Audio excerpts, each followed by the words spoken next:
Shalom, selamat pagi Bapak Ibu Saudara-saudari di mana saja Anda berada. Bertemu kembali di renungan singkat Gereja Masih Advent Hari ke-7 Jemaat Yosodipuro pada saat ini.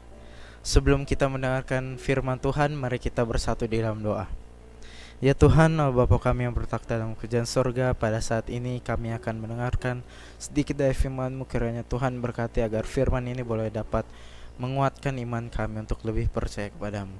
Terima kasih ya Tuhan, dalam nama Tuhan Yesus kami telah berdoa dan mengucap syukur, amin. Judul yang saya bawakan pada renungan singkat kita pada pagi hari ini yaitu Ingatlah akan istri Lot. Ayatnya terdapat di dalam Lukas 17 ayat 32 sampai 33.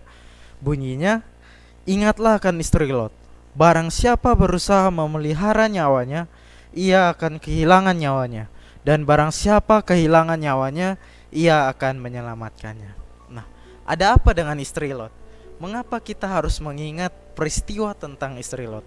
Tentunya kita sudah mengetahui bahwa cerita daripada istri Lot ya. Nah, ayat peringatan ini adalah perkataan dari Tuhan Yesus. Perkataan Tuhan Yesus ini sedang menjelaskan berkenaan dengan tanda-tanda kedatangannya yang kedua kali ke dunia pada Lukas 17 ayat 24. Nah, secara gamblang Tuhan Yesus sedang menjelaskan bahwa situasi moralitas umat manusia saat kedatangannya yang kedua kali ke dunia adalah seperti keadaan moralitas manusia di kota Sodom dan Gomora. Nah, di sini sebenarnya Tuhan Yesus sedang menjelaskan hal yang terpenting kepada kita, bagaimana keadaan dan bagaimana persiapan menyambut kedatangannya yang kedua kali. Nah, karena jika kita mengabaikan, maka kita akan berbuat fatal dan tragis seperti halnya istri Lot. Nah, kita dapat baca kisah keluarga Lot, ya, di mana mereka diperintahkan malaikat untuk lari secepatnya dari kota Sodom dan Gomora karena Tuhan telah menghukum Sodom dan Gomora dengan api dan belerang dari langit yang akan segera menghancurkan kota tersebut. Nah, ketika keluarga Lot telah aman sampai di Zoar, terjadi hal yang tidak terduga, ya, di mana istri Lot menoleh ke belakang dan berakibat dia mati dan menjadi tiang garam. Nah, seperti yang tertulis di Kejadian 19 ayat 25 sampai 26 berkata, dan ditunggang balikannya kota-kota itu dan lembah Yordan dan semua penduduk kota-kota serta tumbuh-tumbuhan di tanah.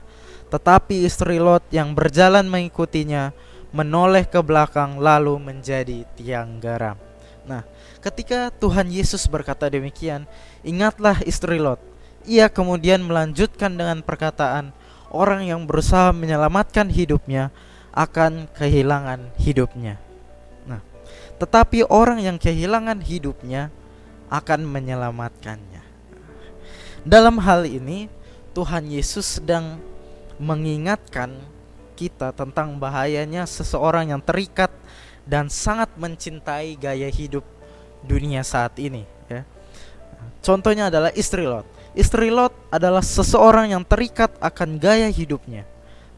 Lot sang suami adalah seorang yang kaya dan menjadi pembesar di kota Sodom dan Gomora. Dan tentu saja istri Lot pasti terkenal mungkin adalah seorang sosialita atau seseorang yang hidupnya dipenuhi dengan glamor, ya, di kota Sodom dan Gomora. Nah, istri Lot ini ingin mempertahankan atau sangat menyukai hidup seperti itu, dan dia ingin mempertahankan gaya hidup dan reputasinya. Nah, ketika ia lari keluar dari kota Sodom dan Gomora,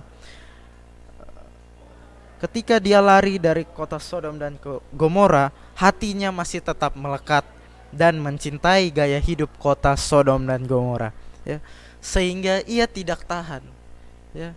Dia khawatir dan menoleh ke belakang, dan ternyata hal ini berakibat fatal.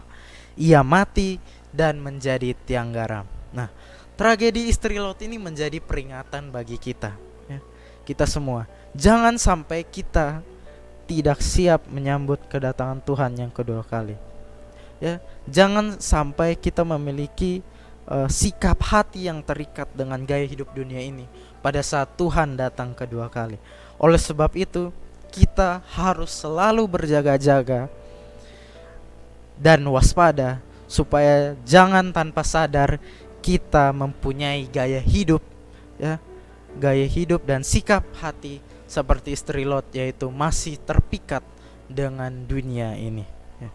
Demikian renungan singkat kita pada pagi hari ini.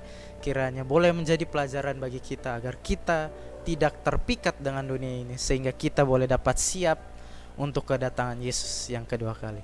Terima kasih, Tuhan memberkati.